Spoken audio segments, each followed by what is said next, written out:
Okay. All right. Well, welcome everyone. I realized my video's off again. I don't know how that happened. Good to see you all. Happy Graduate Appreciation Week 1 plus, Friday plus, I'm calling it, to Grad Appreciation Week. My name is Teresa Christensen Caballero, and I'm the Director of Grad Career and Professional Development in the Graduate College. We brought Grad Appreciation Week to UIC.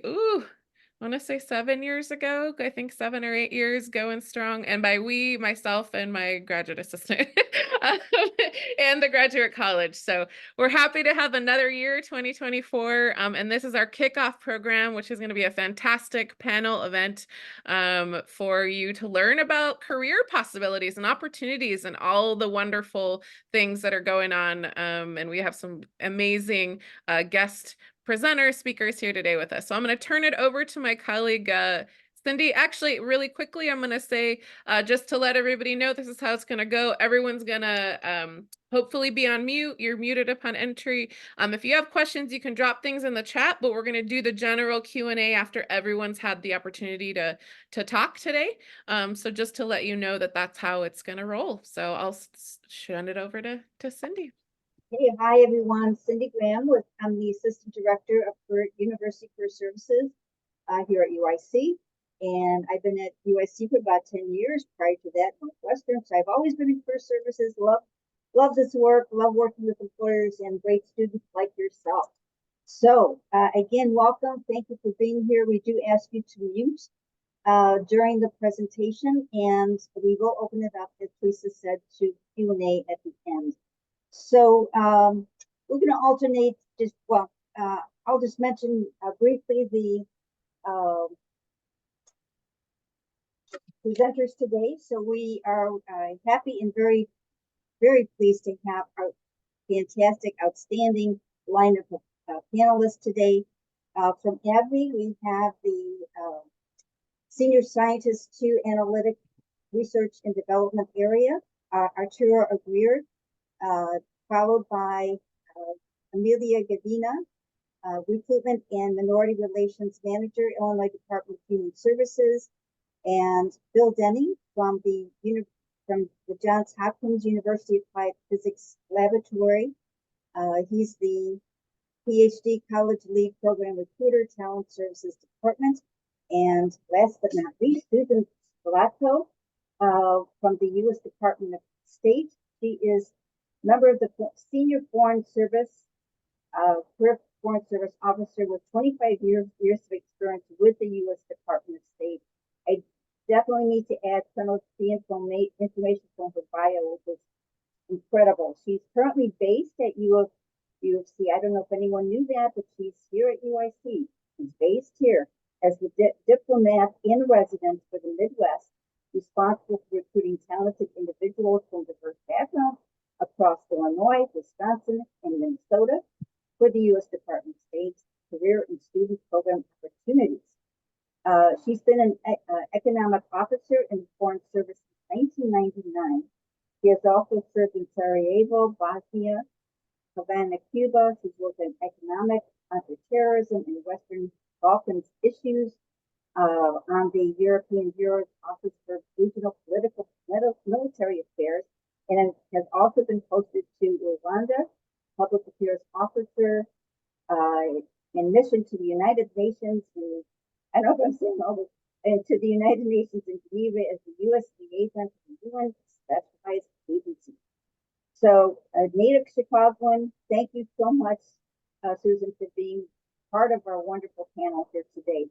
All right, I'm going to flip it back to Teresa, if you want to go ahead and introduce again our representative from AbbVie.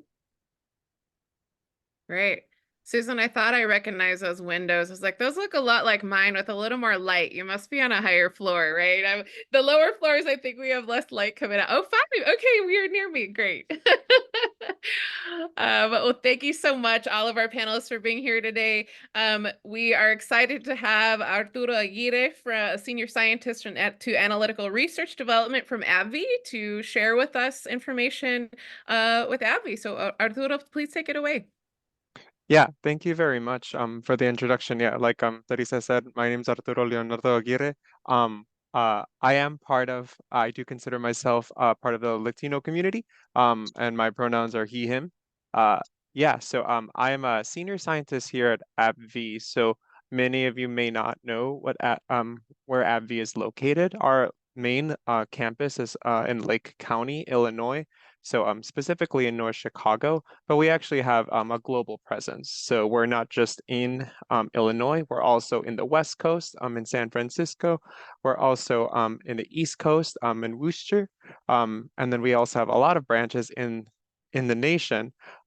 Also, we have like companies globally too. So in Ireland, Germany, Puerto Rico, so many places, many locations. So AbbVie is a global company. We're 55,000 plus people, um, not just scientists, but of course, many other career paths.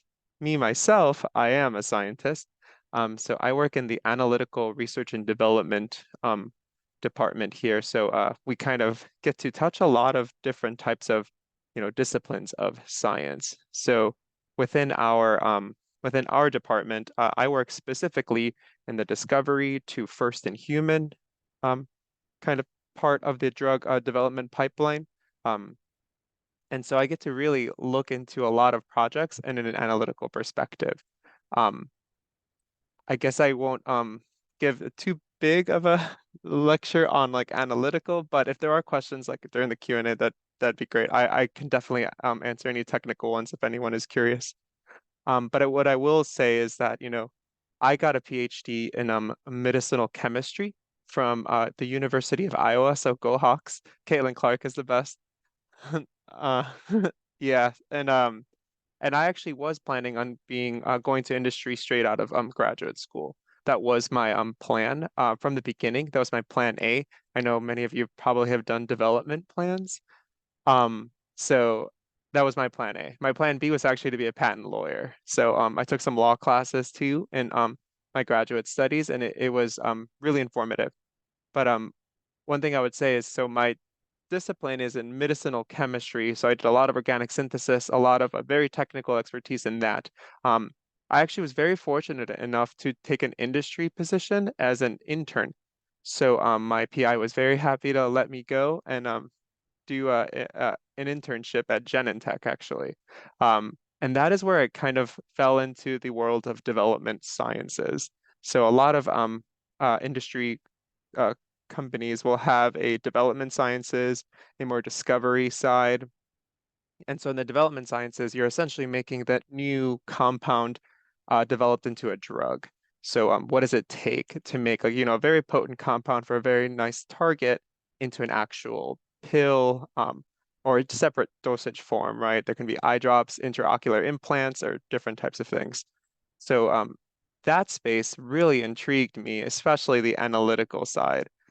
It was a really great way to learn how to detect things in small quantities, how to actually accurately quantitate something, check the quality of something, and it really intrigued me. So after that internship, I went back, pivoted my the rest of my thesis. So part A was all organic synthesis and medicinal chemistry, and then kind of part B was how can I use these data and actually build an actual drug? What would I actually need to do? So the next part of my thesis was on actually metabolism, which was very eye-opening, I think, for me. And it really allowed me to learn about new instrumentation. So that was kind of my story, pivoting into a more development sciences role. But to talk more on AbbVie, there's quite a bit of positions here, especially even just in development sciences. We have development sciences, R&D, we have scientific affairs, many different types of roles. But we hire people from, with a traditional analytical chemistry background, someone with a med chem background, engineers, data scientists. Even in just my department, we are hiring, people who have backgrounds in data science or people who have backgrounds in um, organic chemistry or analytical chemistry, formulations, dissolution, engineers too. So it takes quite a village of scientists to develop a new therapeutic. So just because your discipline is not on paper looking exactly like a traditional pharmaceutical chemist does not necessarily mean your skills are not valued. here at AbbVie. So we definitely encourage a lot of people, even if you think, oh, I'm only tangentially related to this career, apply. You might be surprised that your skills are actually very translatable towards industry. Um, with that, I'm on LinkedIn, so I'm always sharing like new opportunities too, not just in my group, but in our department and R&D wide. So like I said, we're a 55,000 plus employee company, and a lot of those positions are in research and development. R&D is a large portion of AbbVie. Um, yeah, and then another thing, so other careers like in AbbVie. So like I said, you can do a traditional scientific route, and a lot of it would be, chromatographic runs, making a new molecule, a lot of high throughput chemistry, or you can go on the biological sides too. There's discovery biology and developmental sciences in biology, coming up with new types of strains, things like that. And then also there's kind of a more uh, like disciplinary spect too, whereas like business and science, um, learning how to manage a program, how to manage a program that is in the early phase versus in a late phase, how to scientifically write a patent, how to scientifically write, regulatory filings, helping, managing, a large team of leads of scientists with the data packages, making sure everything is up to spec or up to quality. Speaking of quality, we have quality assurance too. So these kind of careers are not always like advertised super broadly to graduate programs, but that is another route to take. Maybe you come into industry, you love the bench for the first like 5 years, 10 years, you love it, but then you start to say, well, my life's changing a little bit. Maybe I want to get out of the lab. There are careers that are outside of the lab, still in the R&D function. So you're still like in in it as well as any other bench scientist is too. So there's some interdisciplinary on the job kind of training careers too in industry. I don't want to take up too much time, but yeah, that's kind of in a nutshell. AbbVie has many different types of like diverse careers. We can get into more specific questions if you have in the Q&A. Hey, great information. Thank you so much. We're waiting on Amelia from Illinois Department of Human Services. I'm not sure if she checked in as yet. Okay. Hi, this is me, Amelia Gavina. Oh, thank you. Sure. So we have Um, Amelia Gavina from Illinois Department of Human Services. Uh, please go ahead and get started. We do have our students anxiously awaiting your information, so please go ahead. Excellent. Thank you. Yes. Hi, my name's Amelia Gavina, and I'm from the Illinois Department of Human Services. I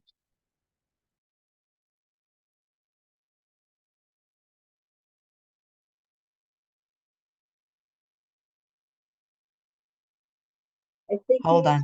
Okay, I'm unmuted now, right? Good. Okay, Sorry about sorry. that.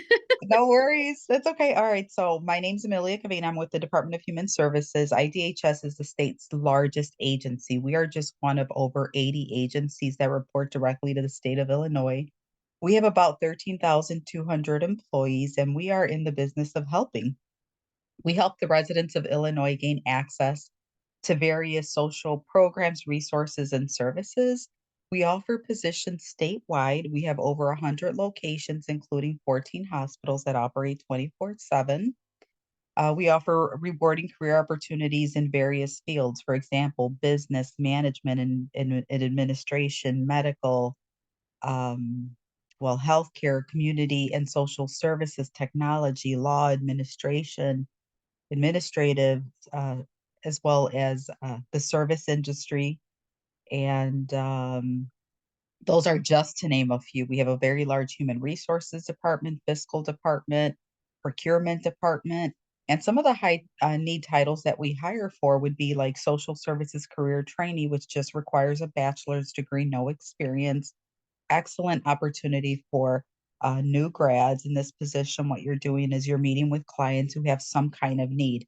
Maybe they need cash assistance. Maybe it's a pregnant mom looking for WIC services, or maybe they need access to affordable childcare services or healthcare services. So you would meet with them, assess their case, and then recommend which programs they may qualify for and guide them through the application process. We also have 3 schools, so we hire educators. If you are in the area of math, English, special education, definitely we have opportunities for you. We also have registered nurses, 1 and 2, including nursing supervisors, directors, and we are probably the highest paid registered nurse employer when it comes to new grads. As a new grad, we require an associate's degree and obviously an Illinois license, and you're looking at 80 to 85 to 95,000 a year. We hire dietitians, activity therapists, and as mentioned before, we have a very large accounting department. So we have accountants, high need for those as well, rehabilitation counselor trainees, account technicians, social workers, psychiatrists, and internal medicine physicians, to name a few. Now, a couple things you should know about our agency.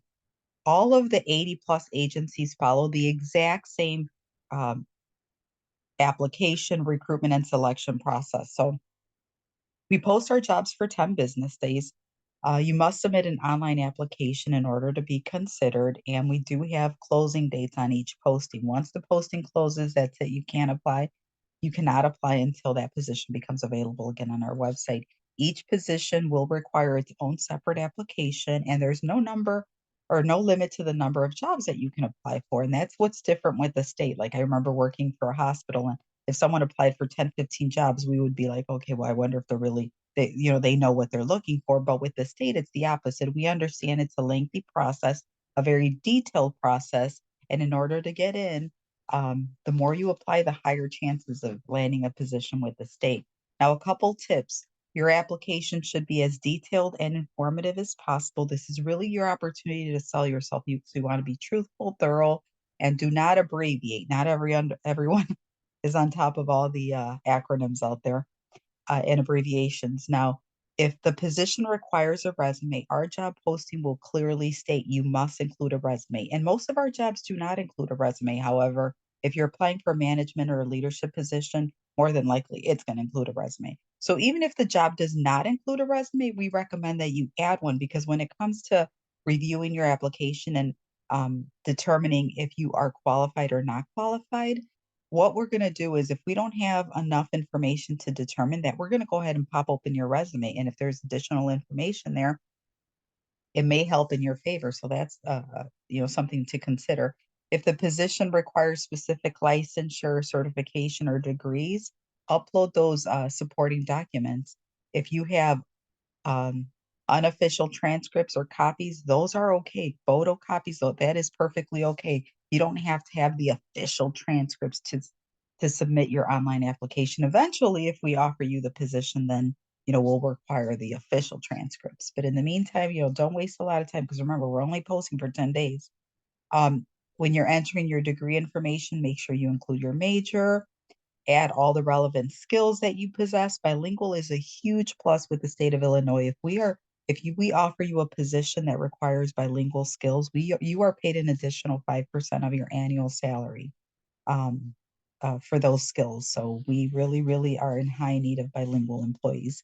Now, all the applications may have a few questions which help us determine if you're qualified, if you possess the skills and knowledge required for the position.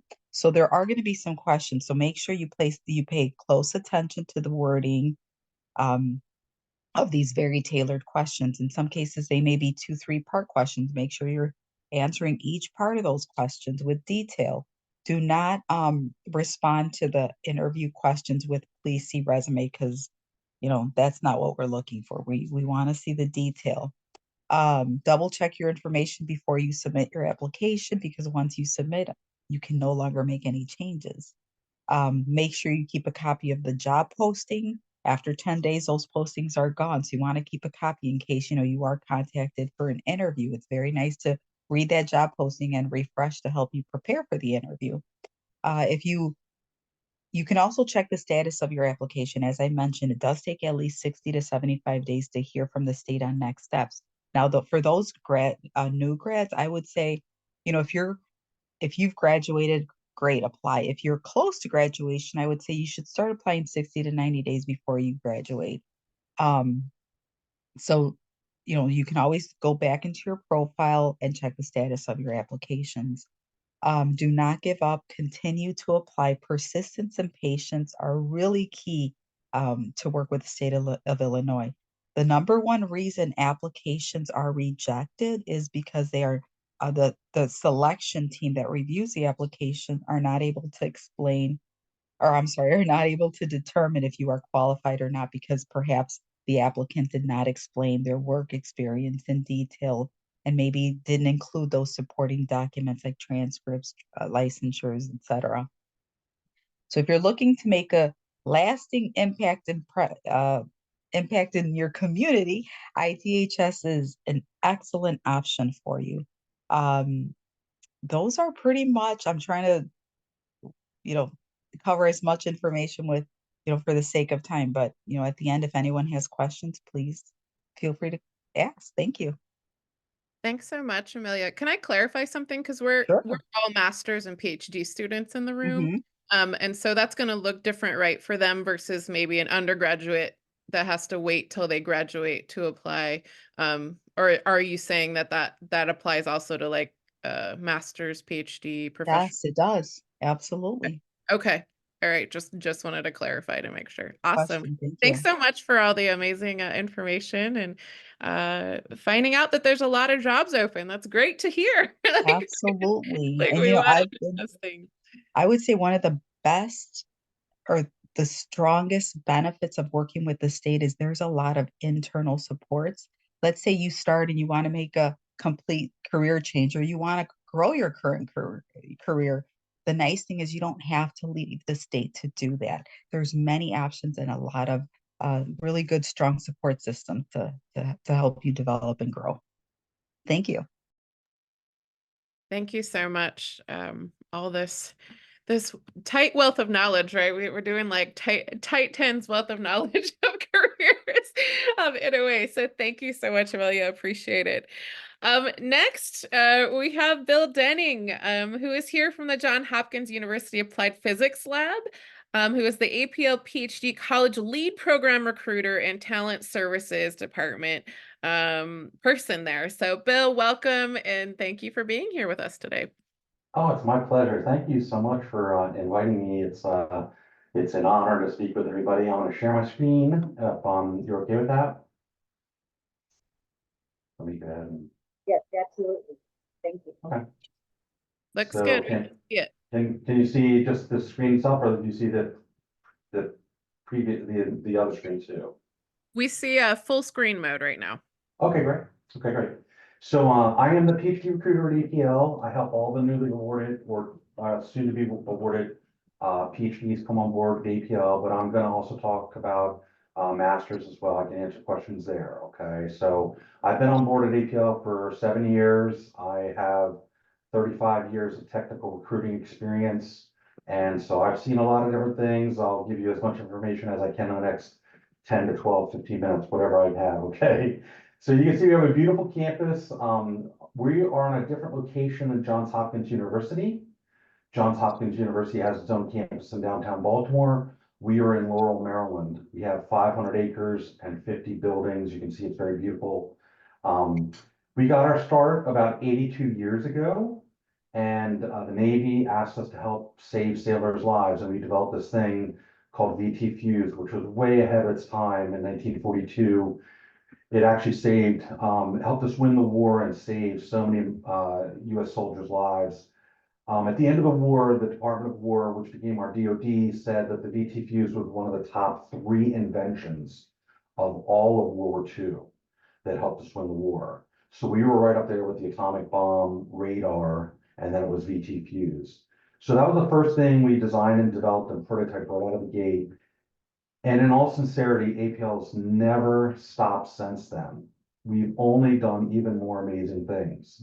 We have changed the course of human history for the better so many times over that it takes 4 days for our organization to hold orientation to tell about all the things we've done to our new hires. Okay. So it is really amazing all the things that we've done that nobody really gives us credit for, but that's okay. We know that we've done them. You see a satellite dish there. We have 2 satellite dishes. We have our own mission control center, like you see in the movies, NASA, like NASA. Ours is much smaller, but it's pretty cool. We have a mission control center. We've been on every single mission with NASA since they were founded. We actually were asked by the government in the 1950s to help stand up and start up NASA, and we did that. So we've really been a huge trusted agent across all different agencies, helping them start up, helping them grow, providing high-level expertise, operational knowledge, and really, technical know-how to push the envelope to solve these critical problems that we need to as a nation. We are about 9,000 staff members now. We work well with all other agencies, DoD contractors, all other labs and university labs. Our demographics are about 80% of our staff of the 9,000 people here now are technical. About 21% of our staff are PhDs, and 53% of our staff are master's level, and then 22% are bachelor's. And then the degree levels that we hire are 46% are electrical engineering, computer engineering, aerospace engineering, or mechanical engineering. And then 25% of our staff are math or computer scientists. And then 23% are physicists or chemistry. I've hired medical doctors, veterinary doctors, plant botanists, neuroscientists, whatever it is, planetary scientists, all these different things. So even though we're applied physics lab, there's more people that are not physicists here than are physicists. So you don't have to be a physicist to work here, but we hire all those different STEM areas, science, technology, engineering, and math. Okay, so and our employees say every year in our employee survey that they really love the fact that they get to work on different projects with all these different degrees, people with different degrees and people with different engineering fields, and also the people that come from many different universities, like USC. We hire from, University of Puerto Rico, Morgan State, Cornell, MIT, Berkeley, Stanford, Caltech, Virginia Tech, Georgia Tech, everywhere that you can think of. Last year, we have about 40 to 50 PhDs that retire every year, that retire. We have probably about 100 master's level people that retire every year, and probably about 50 or so bachelors. So we have to hire 200 new graduates every year just to keep up with our retirement. And we also grow a little bit, so we hired another 150. So last year, we hired over 357 new graduates from 150 different universities around the country. So we didn't just go to the top 40 or 50 engineering schools. We did a lot more work trying to diversify where we're getting our talent from. And we'd be glad to hire more people from UIC. So please apply. I'm going to show you how in a minute. These are our divisions. The blue ones are charging a sponsor, like the middle one there, space, is probably charging a NASA program. The one next to it, force projection, is probably charging a Navy program, and so forth. The research, each one of those blue ones is about 1,500 people. The red ones are about 1,500 people total, and those are internally funded. Really, some of those people in the 1,500 are world-renowned experts in human computer interface, optics, machine learning, deep learning, neural nets, quantum systems, data science areas, mission design for NASA programs, all these different areas. So we have resources that you can get information and work with people that can help you answer questions so you don't have to work over a 40-hour work week, and that are pushing the envelope and bringing that into your programs. We have typically like a 3-year backlog of work. So none of our people have to go out and get work that's going to keep them busy. We have people waiting 3 years to want to work with APL, okay? So our diversity, I told you, we're tremendously diverse in our recruiting. We have a STEM outreach office that has 6 full-time staff members that goes to 6 counties in Maryland. And we do after-school programs for middle school and high schoolers. We bring in busloads of students and offer them programs and things like that. And we also bring in teachers and teach them how to hold Arduino board competitions or Girl Code Day competitions or Rocket Day competitions. And we give the teachers free kits to do these competitions back at school, and we sponsor students competitions between schools, between counties, between states, and we even send students internationally to compete. So we really do, our effort to the community and helping people grow and change their lives. Okay, these things change these students' lives forever.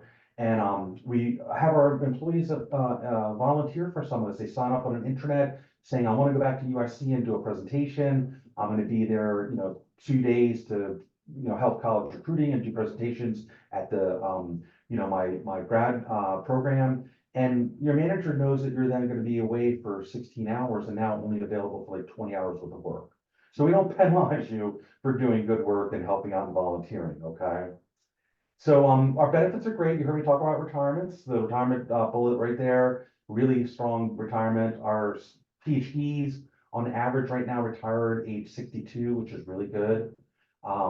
And our health and welfare are nationally, three programs nationally known, Cigna, Delta Dental and MetLife Vision is really great. We offer lifelong learning. So if you're graduating with a master's degree, you can go on and get a PhD at Yale. If any of the schools allow you to do it remotely, you can do that. Otherwise, you can get it from Johns Hopkins, Georgetown,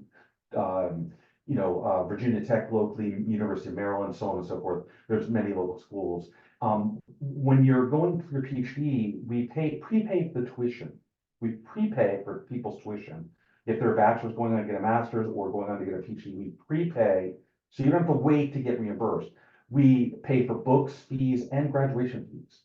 And when you get in your dissertation phase, we give you every year for the first 3 years of your dissertation phase, an extra 200 hours of paid time off every year to get your PhD done.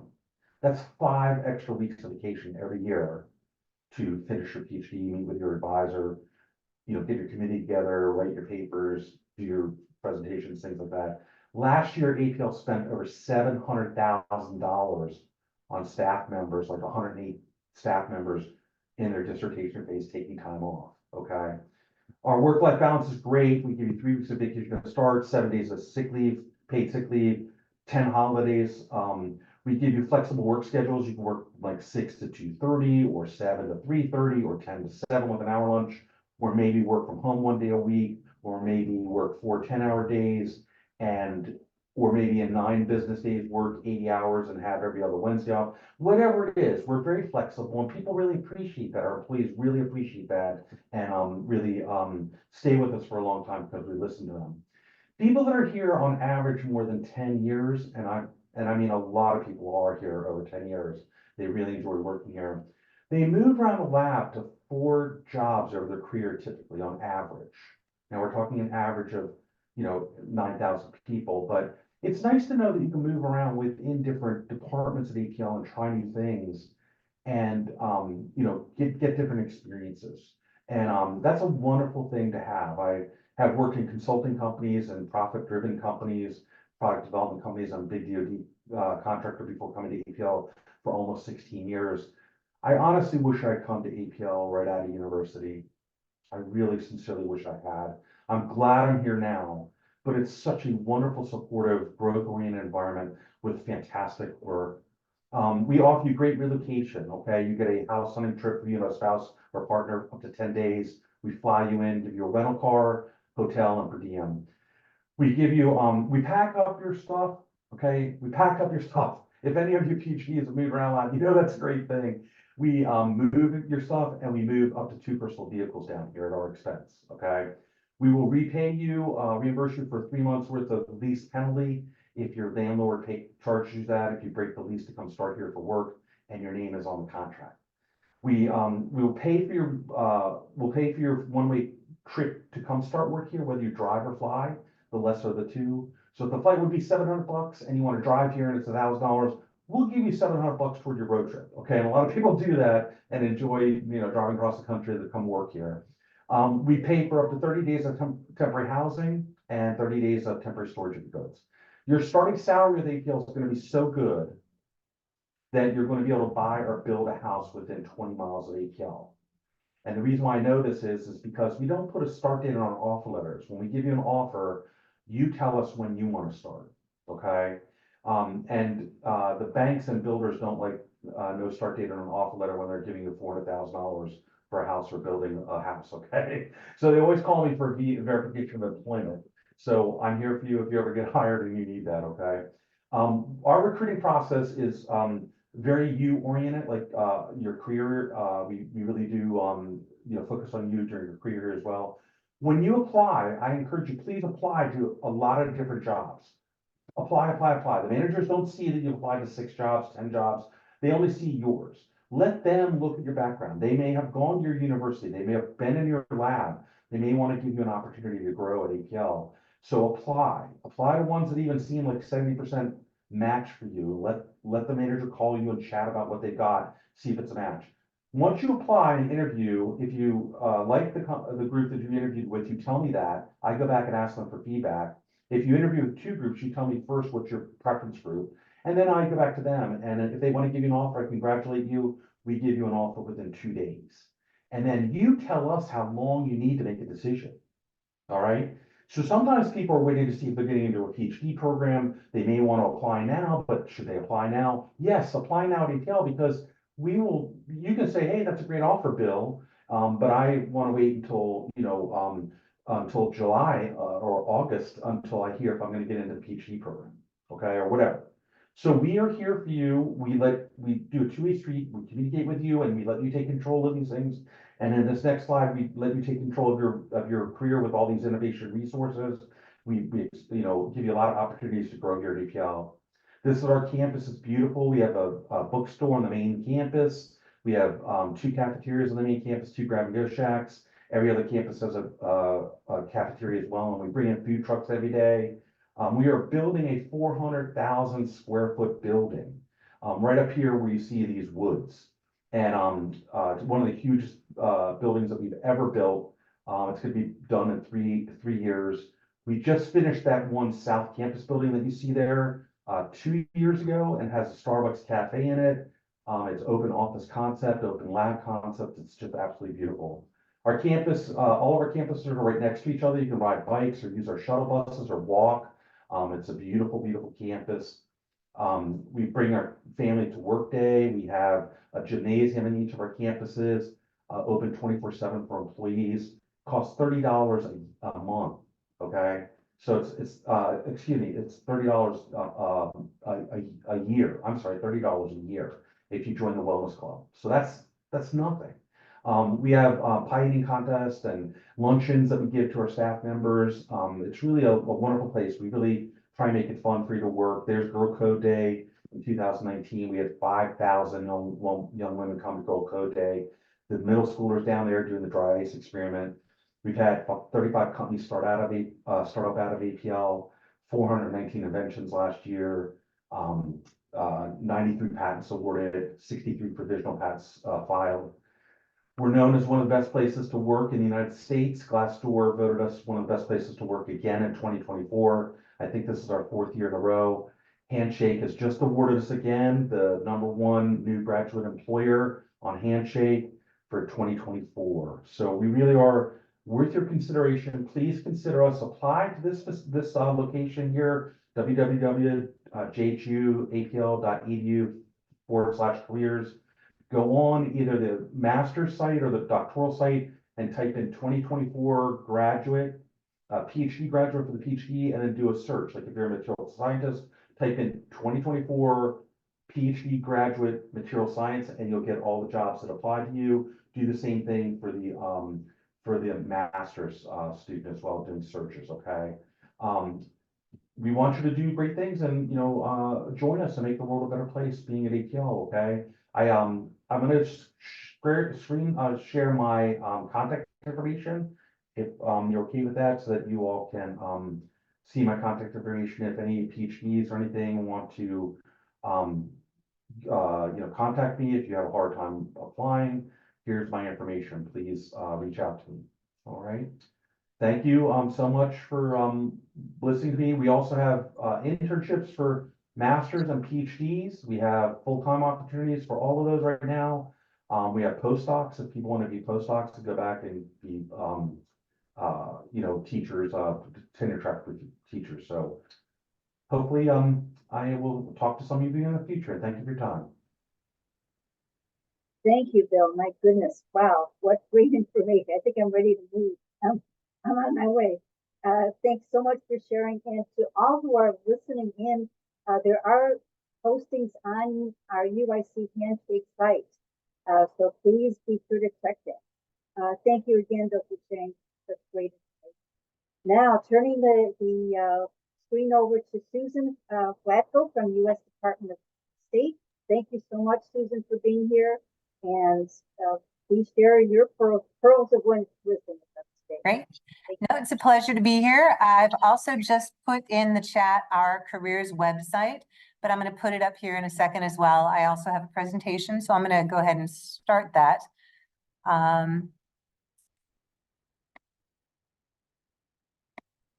There we go. All right. So actually, I'm going to start with, one of the things I love about being on panels is hearing other people's experiences and listening to Arturo's discussion of, how he thought he was going to go one way and then he kind of ended up going another way. That's how life is. And I think when you're in school, you don't realize, you may have a plan and suddenly something else comes across your plate and you're like, oh, maybe that's a plan. And so that's kind of why I'm here today. I know we have a lot of STEM majors, and I realize you're probably going, why is the U.S. Department of State here? And you'll see by the end that we have plenty of places for STEM majors as well as humanities majors. I myself started out as a pharmacy major. I will say I did not finish it. Sciences were not for me. I do have a psychology major. But bottom line is we hire all majors. But let me talk to you a little bit about what we have to offer. First off, I'm actually, as we mentioned, a Foreign Service officer, 25 years in. I'm an economic officer, and I'll explain what that means. We have several different career tracks. The way it works in the Foreign Service is you serve in an assignment in an embassy for 2 to 3 years, and then you move to another one, and then you move to another one. So you're always moving on, which means that in my 25 years, I've served in 7 countries, and you can see where they are. My most recent experience before coming back to Chicago was in Slovenia, where I was the deputy chief of mission, which is essentially the deputy ambassador. But I'm originally from the Chicago area, from Morton Grove, just north of the city. I love being back here because my current assignment as diplomat in residence, I am essentially a recruiter. I cover Illinois, Wisconsin, and Minnesota. And being able to share these opportunities with people in the Midwest for me is amazing because I knew nothing about this when I was growing up, nothing about it when I was in Chicago. I went to the University of Iowa. I didn't know anything about it. So I want to be able to make sure that people know about these opportunities because they are pretty fantastic. So if you've seen this show, it came out last year, The Diplomat, and Carrie Russell is the US ambassador to London, and she's kind of running around schmoozing with the foreign minister. She's doing these backroom negotiations. And I suppose maybe there's a tiny little bit of that in what we do, but it's just a tiny part. So we're going to talk about all the other things that we do. I mean, first off, our ultimate mission is to advance the administration's policy, but that policy, the whole point of it is to ensure the safety, the security, and the prosperity of Americans. And we do that by working with allies, by working with countries we're not friends with, to shape the international environment to make it safe and to make Americans prosperous. We also issue passports, we issue visas to foreigners who want to come to the States. We have over 275 embassies and consulates around the world. But what do we do? So I think one of the misconceptions about the Foreign Service is that you have to be a political science major. And if you look at this list, this is not an exhaustive list. This is just some of the things we do. You can see that That is just not the case. There's a lot more going on than political science. And this is why we look for STEM majors, and we're looking really for all majors. But we need people who understand climate science and people who understand global health issues and oceans issues and polar affairs, cyber issues. There is a place for someone in all of these issues in the State Department.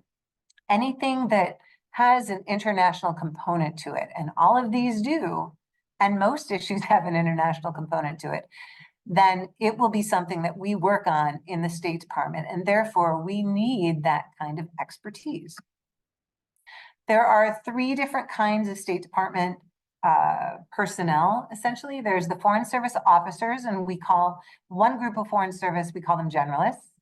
We have another group we call the specialists, and I'll explain the difference in a moment. But both of the specialists and the generalists are going to serve overseas. We also hire civil service, and these are domestic positions.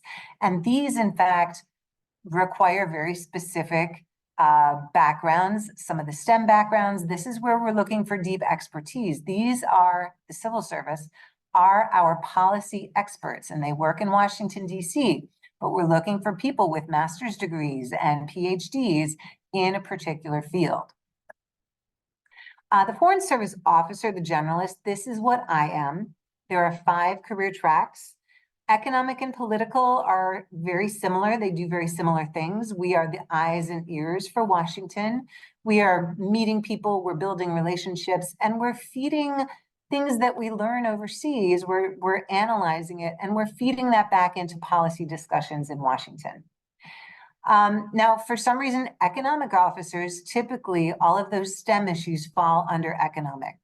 So as an economic officer myself, I've worked on environment issues, climate change negotiation type things, emerging technology. Governments around the world are working together to build guardrails around some of these emerging technologies. So having expertise in that is very helpful. The way in to become a Foreign Service officer, despite these 5 different tracks, we will hire any major for any of these tracks, and you come in through a test that's called the Foreign Service Officer Test. I put in the chat at the beginning our website. I'm going to point it out again right now because all of the stuff I'm going to throw a lot at you can be found on careers.state.gov. Now, for the Foreign Service officers, we will hire people right out of undergrad. We'll also hire masters, PhDs. We will hire people who are looking for a second career. But ultimately, we're looking for generalists because every time you change assignments, you're learning a new issue. So that's why we call them generalists. We're looking for people who are intellectually curious about a lot of different things. If you are really only very specifically interested in a particular issue, we'll talk about civil service. But Foreign Service is really for people who are very broadly aware of what's going on in the world and interested in a lot of things. We hire specialists, and these are folks that are going to have specialized training in, for example, IT, or our administrative functions, human resources, financial management. We hire engineers because we build embassies. So we'll hire any engineering discipline as what we call a construction engineer, but we also hire engineers right out of engineering school to be what we call security engineering officers. That is because our embassies have all of these technical security requirements around them, and we require engineers to be able to set up these facilities and maintain them. We hire doctors, we hire nurse practitioners, we hire physician's assistants, and we hire lab techs and psychiatrists as well. And that is because we often serve overseas in countries where the healthcare is not very good or it's not up to US standards. So we will bring our own health unit to some of these embassies. So American personnel serving overseas will go to the embassy health unit that is staffed by an American physician or nurse practitioner or physician's assistant. Our psychiatrists are regional, so they will serve several countries. And then our lab techs are also regional. And then I don't know if we have humanities majors on here, but we also hire teachers of English as a second language because we have programming around the world that is doing, we're doing English language programming in countries that are not native English speakers. So we have positions like that as well. Civil service. I suspect this may be what interests most of you. These are going to be domestic positions, mostly in Washington, and that is because that is where all of our policy work is done. We do have some offices in Chicago, but they're typically not policy. The offices here, we have a passport office, we have a diplomatic security office, but not a policy office. But civil service officers are hired for their expertise. Oops, sorry. They're hired for their expertise. So we are looking for people with a regional expertise or an issue, energy or environment, and science, STEM expertise as well. We have, for example, an entire bureau of non-proliferation. That's chemical, biological, radiological, nuclear non-proliferation. We need STEM majors who understand these issues to work in these offices. So who are we looking for? If you want to be a foreign service officer or specialist, well, for all of them, you do have to be a U.S. citizen. And I know we have people here on the call that are not U.S. citizens. A naturalized citizen is fine. Dual citizens are fine, but you do have to have U.S. citizenship. So if you are a green card holder, you're not eligible, but as soon as you're naturalized, you are eligible for our positions. There is an age range. You can apply starting at age 20. So you do not need a degree to start our application process. And we will hire you up until your 60th birthday. The exception is for diplomatic security because that's a law enforcement position. We will only hire you up until your 37th birthday. For the Foreign Service Generalist, we don't actually require a degree at all. High school diploma is enough. And that is because, again, we're looking for people who are intellectually curious, and people can acquire this experience through work, through life experience. So we don't necessarily require a degree. That's for Foreign Service Generalists. For civil service, these do require particular expertise. And then for the Foreign Service Specialists, our engineers, of course, are going to need engineering degrees. Our IT folks are going to need certifications. So the education level and the experience requirement is going to depend on what the position is. I wanted to give you a sense of some of the different STEM related and economic related offices that we have. One of our divisions in the State Department is the Undersecretary for Economic Growth. And these are some of the different offices under that. We have a Science and Technology Advisor. We have a Bureau of Energy Resources, Global Food Security. We have a Chief Economist's Office. We have a huge office of Oceans and International Environmental Policy and Scientific Affairs. So, climate scientists, we're looking for you. That's just wanted to give some examples. Other departments, we have an office of the U.S. Global AIDS Coordinator. We have a Global Health Bureau, actually. I should have updated. That has changed from an office to a whole Bureau of Global Health. And we also have a Bureau of Cyber and Digital Policy. These are huge issues that we're talking about with other countries. So we're looking for people with these backgrounds. We also have a program called the Science Envoys Program.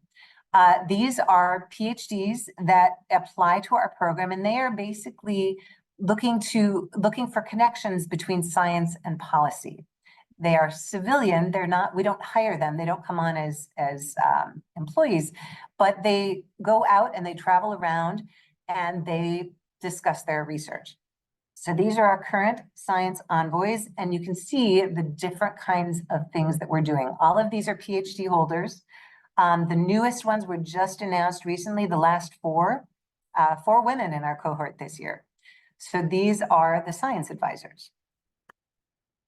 So if you're interested in our opportunities, the Foreign Service Officer, that generalist, if you want to serve overseas, the way in is through a test. It's offered 3 times a year, February, June, and October. The next one coming up, the registration is going to open in a couple of days. If you're interested in knowing more, please reach out to me. I will put my information up at the end. For specialists, some of those positions are open all the time. Our IT specialists, we call it the diplomatic technology officer, that's open. You could go and apply today if you wanted. And then for those civil service positions, the expert positions that I suspect some of you might be interested in, you can go to careers.state.gov. There is an apply now section that will show you everything that is currently open, and I will put it in the chat at the end. There's not going to be an opening in the Office of Energy Resources every day, but you go and you kind of take a look. You can bookmark the page and look and see. The other way to look is usajobs.gov. And the reason I don't say that first is because on the careers.state.gov site, we only post the jobs that are open to the general public. A lot of US federal government jobs, you have to have prior federal experience, or you have to have some kind of non-competitive eligibility, meaning you've done a Fulbright, or you've served in the military, or you've done Peace Corps. Those will all be on USA Jobs, but we only post the ones that are open to the general public that anybody can apply to.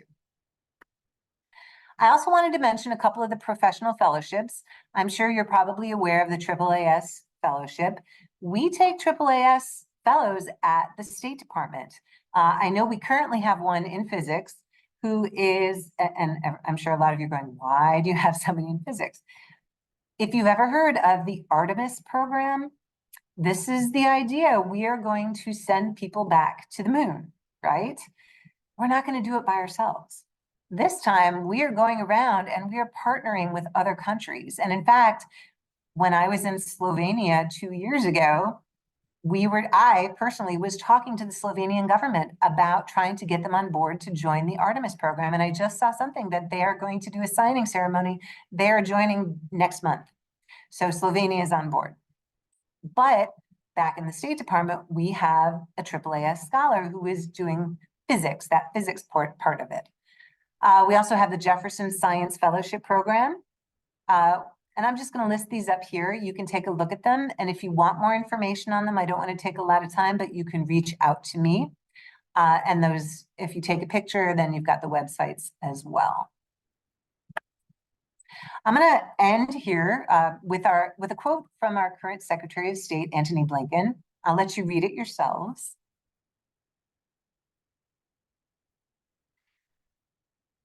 We serve the United States. We represent the United States, especially when we are overseas.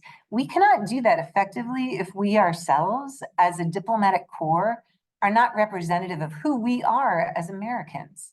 And that is why we have 17 diplomats in residence based around the country, because not everybody thinks like an East Coaster. We don't want everyone to come from the East Coast and, have a Ivy League education. We want people who think differently, who are from all over the country. We want all kinds of diversity because that is who we are as a country. So I'm going to put up my information here. You can email me directly at dirmidwest@state.gov. I am actually located here at UIC. This is my home base, my home institution. I'm in University Hall, room 501. I'm in intermittently, so if you want to stop by and try to catch me, that's iffy, but you can always email me I do both in-person advising and I do online advising. Everything I talked about today is on careers.state.gov. And you can also follow me on LinkedIn. Don't look for my name. That's a personal LinkedIn that I started a long time ago. But the one where I post everything is Diplomat in Residence Midwest. And then I'm going to put one more thing up. If anyone is interested in joining my talent network, and I send out a newsletter once a month talking about the different opportunities that are open. We do different webinars. We do a prep session for the upcoming tests. We do things about women in the State Department. We do different Heritage Month events. So if you are interested, take a picture of this and you can sign up and stay in touch with me. I'm going to stop sharing and I'll put a couple of links into the chat and then I will turn it back over to Teresa and Cindy. Thank you so much for this wealth of information. We're so excited you're a floor over and present in all of these ways, and that was fantastic. I'm going to turn this back to our gallery. Wow, y'all. I said you were going to get good information, but I didn't know it was going to be this good from all of these amazing panelists we have today. I know we're going to open it up to questions from the audience, but before we do so, I was hoping, and Cindy, feel free to chime in or add or whatever it is.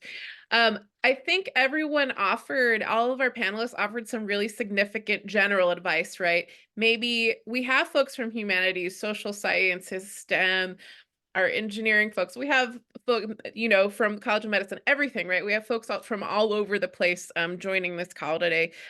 So I loved some of the general advice that folks were giving about kind of thinking about possibilities for careers. We have first-year master's students and we have 7th and 8th year PhD students on the call, right?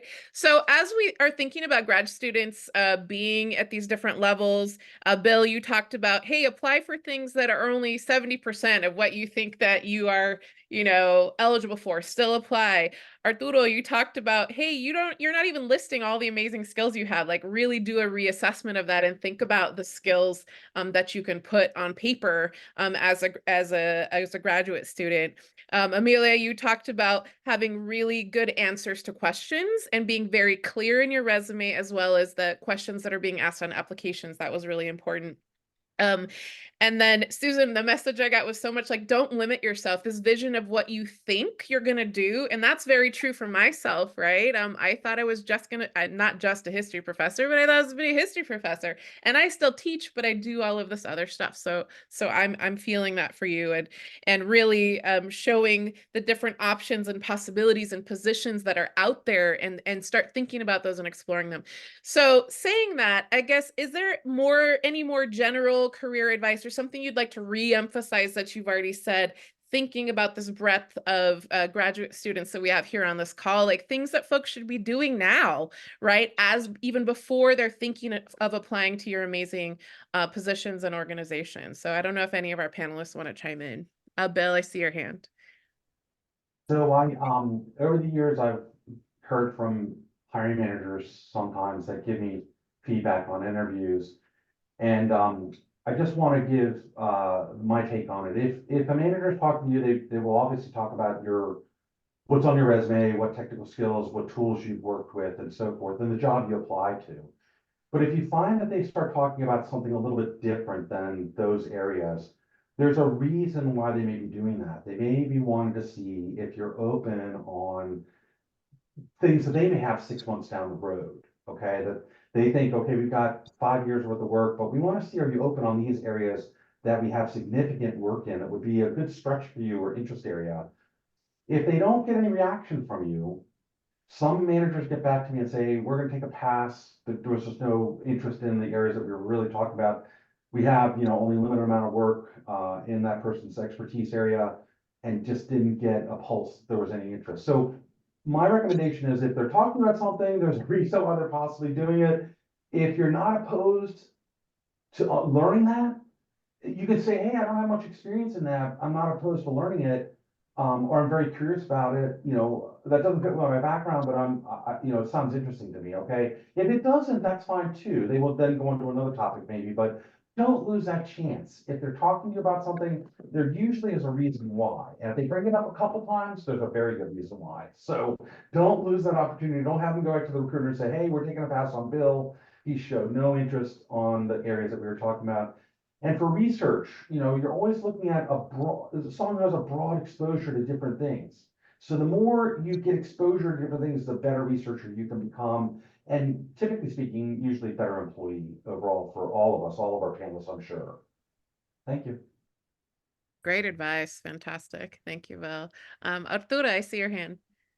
Yeah, thank you. And I had kind of a similar comment to Bill too, is if an interviewer is asking you like kind of specific questions, always use like the improv approach too. Like, maybe I don't have those skills, or yes or no but I have analytical skills that will directly like fit this bill or be able to like accommodate the same task, maybe at a different approach. So I know here at AbbVie, we're always looking for like scientific diversity too, to have a different perspective, not only in our EED&I initiatives, but also for our scientific diversity. So always don't just stop the answer as at no or yes. Say yes and or no and or no but. And then another question I would always say as an interviewee, you should ask, does your company invest in the development of your employee? That's a really great thing to ask because then they can give you all the benefits. So here at AbbVie, we have similar offerings too. As Johns Hopkins too, we have, you know, assistance for education. We have like leadership and development programming. We are invested in your development as well too. So always ask if there's development in the employee as well, because it is your career. So take ownership of it and do ask those questions up front. It's a very, very fair question to ask. Both fantastic additions and advice. And I think also when you're asked, well, hey, it looks like something's missing here, and being able to say that answer, yes, but maybe, but here's these other parts, right? So thanks for that. Yeah. And really looking at what are the possible benefits and what are the things that are offered by the place that you're looking at. Fantastic. Do any other panelists have any other responses before we move on and see if there's any questions, or we can open it up in general? Okay. Cindy, did you want to follow up, or should we just? I think we could just go ahead with any questions from the group. Okay. All right. So folks, feel free to drop in the chat, or if you want to unmute yourself, or you want to do a virtual hand raise, however you want to do it, that's fine. I see Neil, and then I see Phil has a question. So we'll go with those two first. So Neil, go ahead. Hi, my question is for Arturo. I'm a third year chemistry PhD student right now. I saw or I heard that you were saying that your goal was to not do a postdoc and go directly to industry. Having worked in industry prior to coming to get my PhD, that is something that I'm also interested in skipping. So how common would you say it is, based on your experience working in the industry, for PhD students to be able to skip the postdoc step and step right into the industry roles for PhD graduates? Yeah, that's a great question. As much as I would love to give you like an exact answer, because analytical chemist in me, but I know of multiple hires that we've had going straight from their PhD to the industry role. And I do stand behind that. If you want to go into industry, go into industry. Don't go to an academic postdoc, knowing that you're not going to want to do that long term. I think it will save you and the PI some time there. If you're unsure and you really like the science, that's a great reason to continue. There's also the other opportunity, like the plan C, is an industry postdoc too, which we AbbVie does offer. So that's another kind of route you can take as well. But it is common enough for me to even notice that in our specific department, we have hired multiple people straight out of graduate school. Another Great, thing thank is you. try to Oh, get an internship. If your advisor lets you do it, take it. Take that opportunity. It's a all great right, way to get your foot in the door. thank you. Thanks for your question, Neil, and Arturo's response. Cindy, did you have a comment to add? To read what Phil had asked, unless Phil, if you want to unmute yourself, otherwise I'll just read your question. Okay, so Phil is asking, stated in the chat, my advisor has primarily academic connections, and I have been told by a friend in HR that referrals are the primary route to getting hired, at least right now. How can someone in my position improve our odds of at least getting an interview without connections?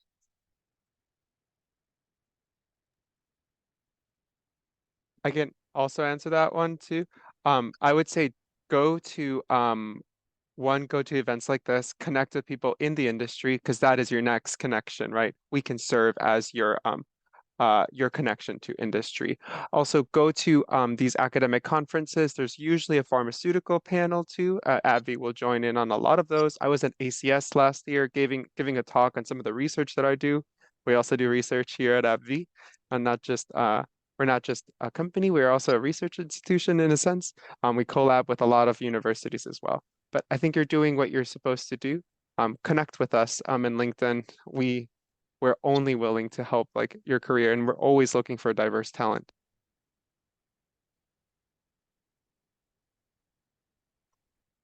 I find that it's a you need both. You think you should do both. Okay, try and find a person who works at the organization you're trying to get into. First of all, I think you all are coming from a great university. You all should know kind of generally what companies would be like your top five. So start off thinking that, you're a great candidate. Go invest your time in those five top companies that you really would love to work for and research, go watch their YouTubes. Some of those are very informative. Find a person there, get relations with people through LinkedIn, meet people, apply to the system, but also ask somebody like at APL, it doesn't matter to us if we get it through referral, but we have to have you in the system. We still give our employees, thanks for giving your resume to us, and that gets it broadcast out to all the recruiters at APL. So that's a good thing. You want to get your resume to out there, exposure to it, but you have to be in the system too. So you need to apply, self-select yourself for the jobs that you think you're a good fit for, upload those, unofficial transcripts, cover letter, reason why, for my positions, even masters, we like to see your publications, conferences you went to, everything, publications, do like a CV, okay, for masters and PhDs, because the managers are going to read it and get a good well-rounded sense of who you are. And someone else had said that earlier. I think I'm just expounding on that, but hopefully that helped a little bit.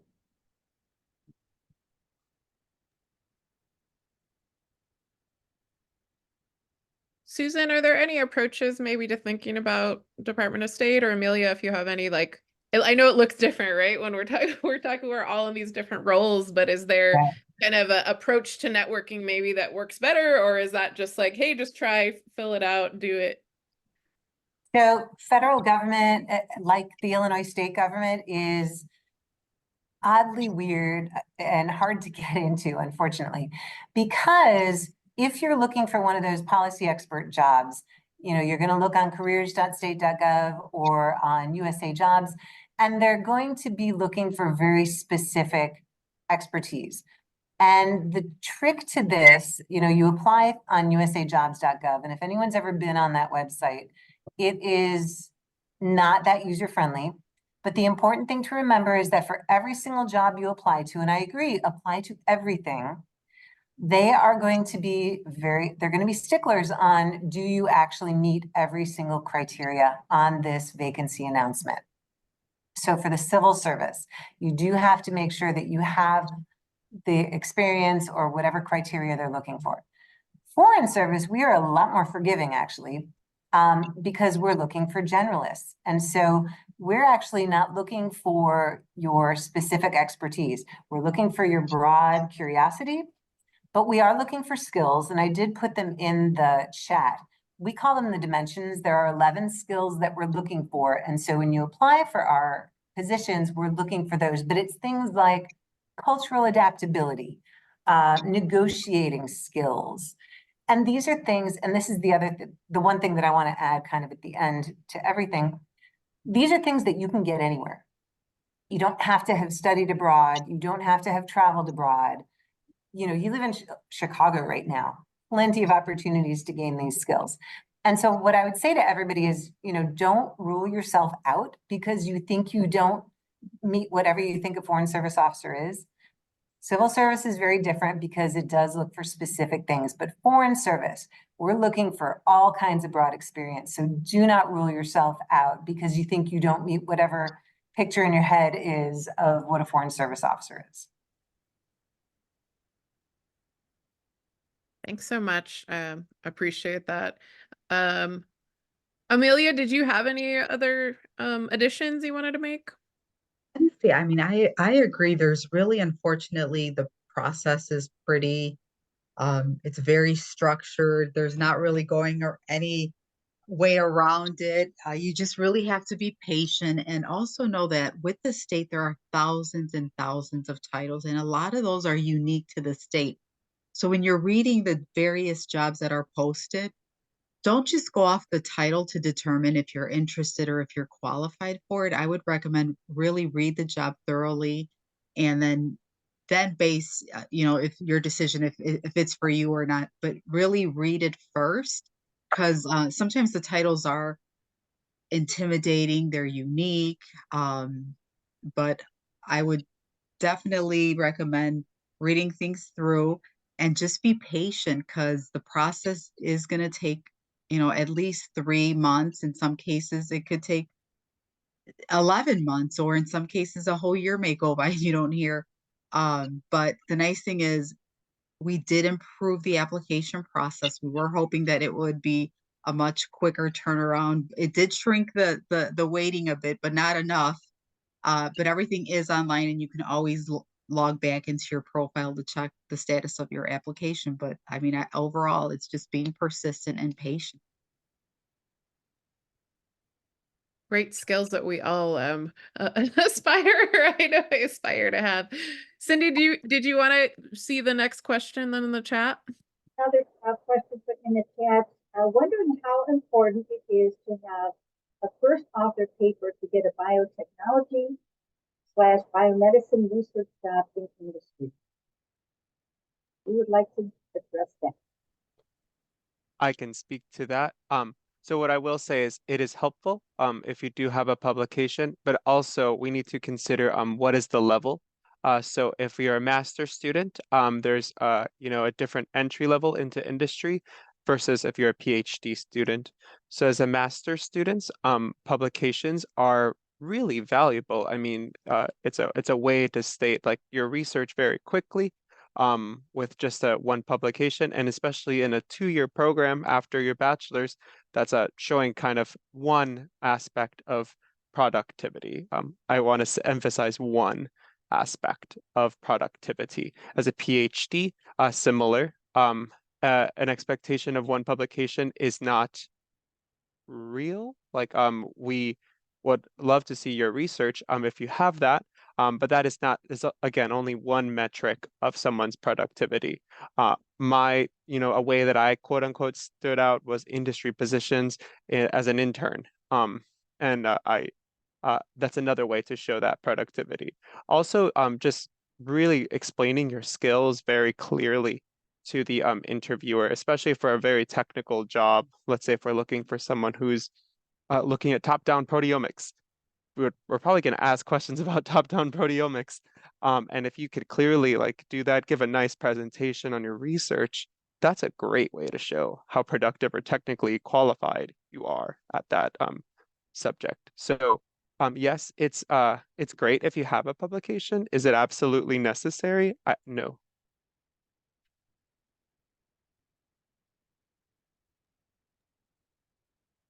We have probably another 10 minutes left. I know some people may have to go off to class or what have you. Any last minute questions from the group? Any other questions for our panelists?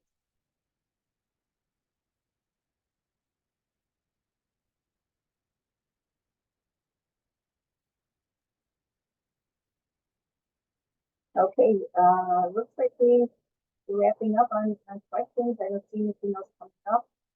Please feel free to, again, raise your hand, jump in while you can. Before we wind up, I do want to add, we did get some information from McKinsey and Company. They were unable to join us today, but they do have some opportunities. So I will try to put their link in the chat. If I'm not able to get that transferred so very long. You may also email that if you are interested in information. Email me directly, and I could forward that information to you. I'll also, of course, forward it on to Teresa. So email either one of us for that information. So, any last minute advice from our panelists to our students as we close out? All right. Well, I can think be a this. brave Go soul. ahead. I would just say apply. 100% apply. The jobs that you don't apply to are the jobs you won't get. So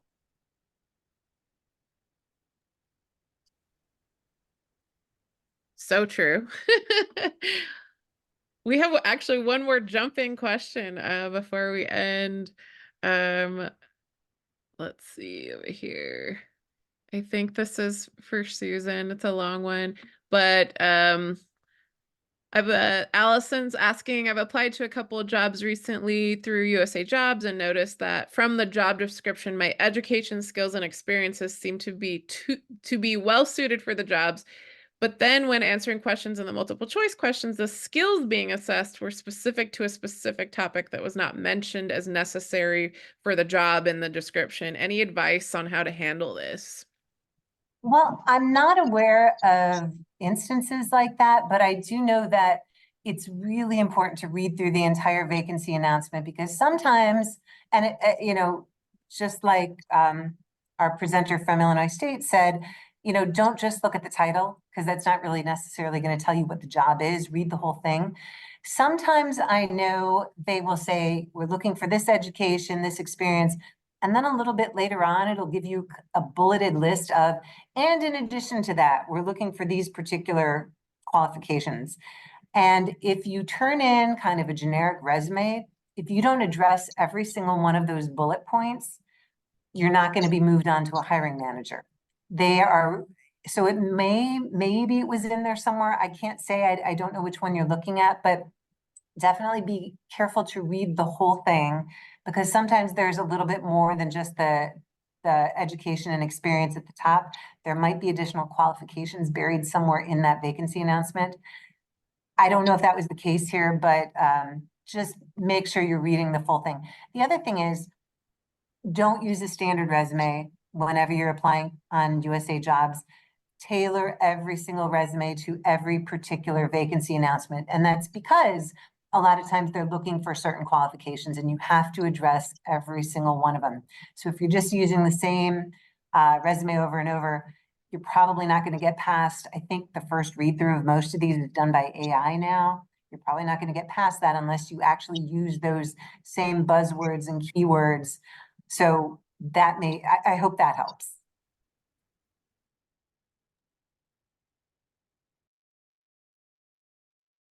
Yes. Tailor, tailor, tailor, y'all. You can't have your one. You have to tailor it to the position, right? And it can mean they can be really long too. There's no such thing as a one-page resume on USA Jobs. You put everything in there that's relevant to what they're asking. Absolutely. Thank you. I want to also remind everybody that Cindy and I are going to be just hanging out and answering career questions. And some of this stuff, maybe we can talk more about the questions y'all have and how to think through some of these. And that's happening on Wednesday. I dropped in the chat the upcoming events. We have amazing events coming next week. And Cindy, anything else before we say thanks and close out? I think that that should do it. And I want to thank the panelists. My goodness, such great information. I learned so much. It was just fabulous. You so much, and I know all of our kids are very appreciative. So thank you so much. Thank you so much, Arturo, Amelia, Bill, Susan, for being so generous with your time for a long session today on a Friday. And I know that our amazing grad students are appreciative of that, and it expands our knowledge and thinking about the possibilities of so many different job opportunities that are out there beyond graduate school. So we really appreciate you. Thank you so much. And we hope to see you again, and enjoy the rest of the beautiful Friday. Thank you. It was an honor. thank you Thanks, so everyone. much. Thanks Bye. very much. Bye. Thank you. Bye. And bye-bye.